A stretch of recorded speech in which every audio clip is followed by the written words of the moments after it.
Hello, నేను మీ శేషరావు. అప్పిచ్చువాడు ఎప్పుడు ఎడతెగక పారే ఏరు ఉండే చోట నివసించాలి అని చెప్పి కొన్ని సుమతి శతకాలు అలాగే పెద్దలు కూడా చెప్తూ ఉంటారు. కానీ ఇప్పుడు అప్పు ఇవ్వడం నేరం, దానికి జైలు శిక్ష విధించాల్సిందే అని చెప్పి కేంద్ర ప్రభుత్వం తాజాగా అనౌన్స్ చేసింది. దీంతో మార్కెట్లో అప్పు ఇచ్చేటువంటి వాళ్ళు దొరకనటువంటి పరిస్థితికి వెళ్ళిపోయింది. ఇటీవల ఆర్థిక శాఖ మంత్రి నిర్మలా సీతారామన్ చాలా క్లియర్గా ఈ చట్టం గురించి చెప్పారు. చట్టబద్ధత లేనటువంటి, చట్టబద్ధత తీసుకోకుండా, చట్టబద్ధం కాకుండా ఎవరైతే అప్పిస్తారో ఖచ్చితంగా వాళ్ళు జైలుకి పోవాల్సిందే అని చెప్పి చెప్పడంతో పాటు వడ్డీలకు తీసుకున్నటువంటి వాళ్ళు ఎవరైతే ఉన్నారో వాళ్ళు తిరిగి చెల్లించకపోతే అది నేరం కాదు. వాళ్ళ మీద ఒత్తిడి తీసుకొస్తే మాత్రం ఖచ్చితంగా వడ్డీ ఇచ్చినటువంటి వాళ్ళ మీద కేసులు పెడతాం అని కేంద్ర ప్రభుత్వం తాజాగా ఒక చట్టాన్ని తీసుకొచ్చింది. దాన్ని ప్రజల్లో అవేర్నెస్ కల్పించేటువంటి ప్రయత్నం చేస్తూ ఉంది. అయితే ఎవరు అప్పు ఇవ్వాలి అని అంటే చట్టబద్ధత కావాలి. ఒక ఫైనాన్స్ సంస్థ పెట్టారు. ఆ ఫైనాన్స్ సంబంధించినటువంటి నామ్స్ ఉంటాయి. అది ఖచ్చితంగా రిజిస్టర్ అయ్యి ఉండాలి. రిజిస్టర్ కాకుండా అన్అఫిషియల్గా ప్రైవేటుగా వడ్డీలకి ఇవ్వడం అనేది నేరం అనేది ఇప్పుడు కొత్త చట్టం తీసుకొచ్చింది కేంద్ర ప్రభుత్వం.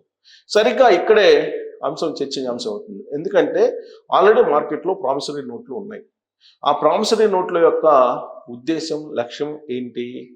అప్పు ఇచ్చేటప్పుడు ఆ ప్రామిసరీ నోటు రాయించుకోవటం, ఆ ప్రామిసరీ నోటుని బేస్ చేసుకొని కోర్టులకు వెళ్ళటం, ఒకవేళ అప్పు తీసుకున్నటువంటి వాళ్ళు కనుక మళ్ళీ తిరిగి ఇవ్వకపోతే కోర్టుల్లో పోరాడి కోర్టు నుంచి మళ్ళా అప్పు ఇచ్చినటువంటి అతను వడ్డీతో సహా తిరిగి రాబట్టడం అనేటువంటి ప్రక్రియ ఉంది. మరి ఇలాంటప్పుడు కేంద్ర ప్రభుత్వం అప్పు ఇవ్వడమే తప్పు, వడ్డీని తీసుకున్నటువంటి వాళ్ళు తిరిగి చెల్లించకపోతే ఒకవేళ ఒత్తిడి తీసుకొస్తే ఆ నేరం అప్పు ఇచ్చినటువంటి వాళ్ళ మీద ఉంటుంది అనేటువంటి కోణంలో ఎందుకు చెబుతున్నారు అని అంటే, ప్రస్తుతం ఉన్నటువంటి ప్రైవేట్ ఫైనాన్సులు కానీ లేదా నాన్ బ్యాంకింగ్ వ్యవస్థలు కానీ భారతదేశంలో కొంత ఇబ్బందులు పడుతూ ఉన్నాయి.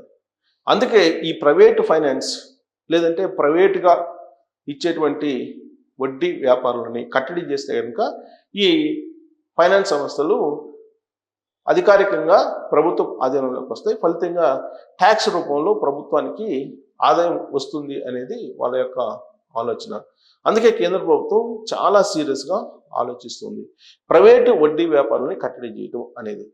ఇది సాధ్యమా అని అంటే బహుశా ఇప్పుడున్న సిస్టంలో సాధ్యం కాకపోవచ్చు.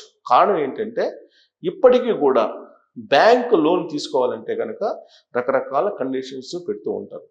ఎవరైనా సరే బ్యాంకుకి వెళ్ళి లోను అడిగితే వాళ్ళకి కావాల్సినటువంటి షూరిటీలు ఇవ్వాలి, అలాగే వాళ్ళకి కావాల్సినటువంటి పత్రాలను అందజేయాలి. దానికి తడిసి మోపిడవుతుంది. ఒకవేళ బ్యాంకులో తక్కువ వడ్డీకి వస్తున్నప్పటికీ కూడా వాళ్ళు వేసేటువంటి ఫీజులు ఏవైతే ఉంటాయో ప్రాసెసింగ్ ఫీజులు అవన్నీ లెక్కేసుకుంటే కనుక బయట ఇచ్చేటువంటి వడ్డీల కంటే కూడా పెద్దగా తక్కువేం కాదు. పైగా ప్రైవేటు వడ్డీలకు తీసుకోవడం అనేది, ప్రైవేటుగా తీసుకోవడం అనేది చాలా ఈజీ ప్రాసెస్. కేవలం నమ్మకం మీదనే జరుగుతూ ఉంటుంది. వ్యక్తికి వ్యక్తికి మధ్య ఉండేటువంటి నమ్మకం మీద మాత్రం అవి కొన్ని నిమిషాల్లో జరిగిపోతూ ఉంటాయి. కానీ అదే బ్యాంకులకు వెళ్తే కనుక బ్యాంకులు ఎకాఎకిన రుణాలు ఇచ్చేటువంటి పరిస్థితి లేదు. 1,00,000 క్వశ్చన్లు అడుగుతారు, 1,00,000 పత్రాలు అడుగుతారు. వాటన్నిటినీ సమకూర్చాలి అంటే కనుక దానికి ఖచ్చితంగా కొంత ఖర్చు అవుతుంది. ప్రభుత్వ సంస్థలకు వెళ్తే కనుక ఫ్రీగా ఎవరు ఇవాళ పనిచేసే పరిస్థితిలో లేరు. ఏ డిపార్ట్మెంట్ కూడా లేదు. దాదాపుగా ఎవరో ఒకళ్ళిద్దరు తప్ప ప్రభుత్వ సంస్థల నుంచి ప్రభుత్వ గుర్తింపు కావాలి అని మీరు డెత్ సర్టిఫికేట్కి వెళ్ళినా, బర్త్ సర్టిఫికేట్కి వెళ్ళినా, లేదా 10(1) అడంగులు కావాలని చెప్పి అడగడానికి వెళ్ళినా, లేదా ఇతరత్ర నేటివిటీ సర్టిఫికేట్లు కావాలని అడిగినా, లేదా ఎన్ఓసి కావాలని చెప్పి పోయి మీరు ప్రభుత్వ ఆఫీసులో అడిగినా, ఏది ఉచితంగా ఏమీ ఆశించకుండా ఇవన్నీ ఇచ్చేటువంటి ప్రభుత్వ ఉద్యోగులు దాదాపుగా లేరు. లంచాల మయమైపోయింది. సో దీంతో ప్రభుత్వ బ్యాంకుల్లో రుణాలు తీసుకోవాలి అని అంటే కనుక అది తలకు మించిన భారంగా, తలకు మించినటువంటి వ్యవహారంగా మారింది సామాన్యులకు. అందుకే ఇవాళకి కూడా ప్రైవేటు వడ్డీ వ్యాపారం 3 పూలు 6 కాయలుగా నడుస్తూ ఉంది. మార్కెట్లో మనం చూస్తూ ఉన్నాం. 10 రూపాయల వడ్డీ వసూలు చేసేటువంటి వాళ్ళు కూడా ఉన్నారు. ఈవెన్ చట్టబద్ధమైనటువంటి ప్రామిసరీ నోట్లు ఉన్నంత వరకు కూడా ఈ చట్టబద్ధత వడ్డీ ఇవ్వడం అనేది చట్టబద్ధత కాదా అవునా అనే దాని మీద కేంద్ర ప్రభుత్వం చెప్పట్లేదు. కానీ రిజిస్ట్రేషన్ అయి ఉన్నటువంటి సంస్థల నుంచి మాత్రమే ఈ వడ్డీలకు ఇవ్వడం కానీ తీసుకోవడం కానీ జరగాలి లావాదేవీలు. బట్ ప్రైవేట్గా జరగడానికి లేదు అంటున్నారు. మరి ప్రైవేటు వడ్డీలు లేకపోతే, ప్రైవేట్ వడ్డీ వ్యాపారస్తులు లేకపోతే, ఇప్పుడు ఒకవేళ రిజిస్టర్ అయినటువంటి ఫైనాన్స్ కంపెనీకి వెళ్తే కనుక వాళ్ళు 3 రూపాయలు తక్కువ ఎవరు వడ్డీకి ఇచ్చే పరిస్థితి లేదు.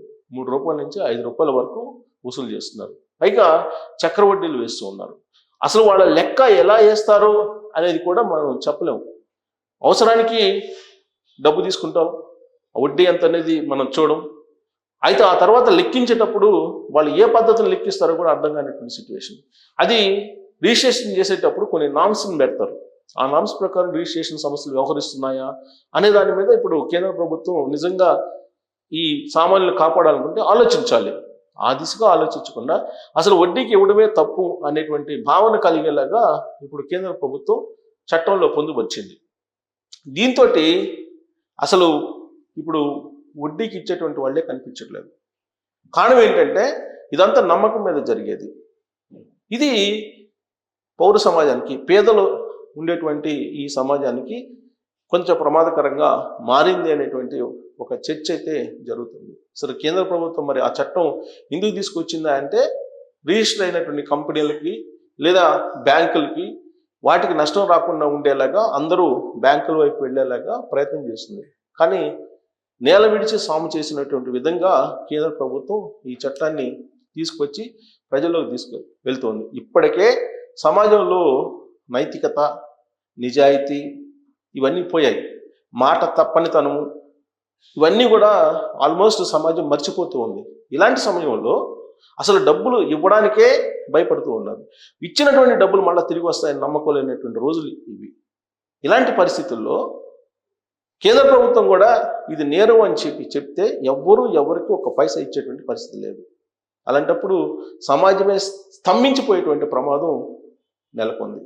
సో కేంద్ర ప్రభుత్వం తాజాగా తీసుకొచ్చినటువంటి చట్టం వడ్డీకి తీసుకున్నటువంటి వాళ్ళు చెల్లించకపోతే వాళ్ళని నేరగాళ్ళుగా పరిగణించకుండా వడ్డీకి ఇచ్చినటువంటి వాళ్ళని నేరగాళ్ళుగా పరిగణించే అవకాశం లేకపోలేదు. ఎప్పుడు అని అంటే ఎవరైతే తీసుకున్నారో వాళ్ళ మీద ఇల్లీగల్గా వ్యవహరించినప్పుడు మాత్రమే నేరం ఉంటుంది.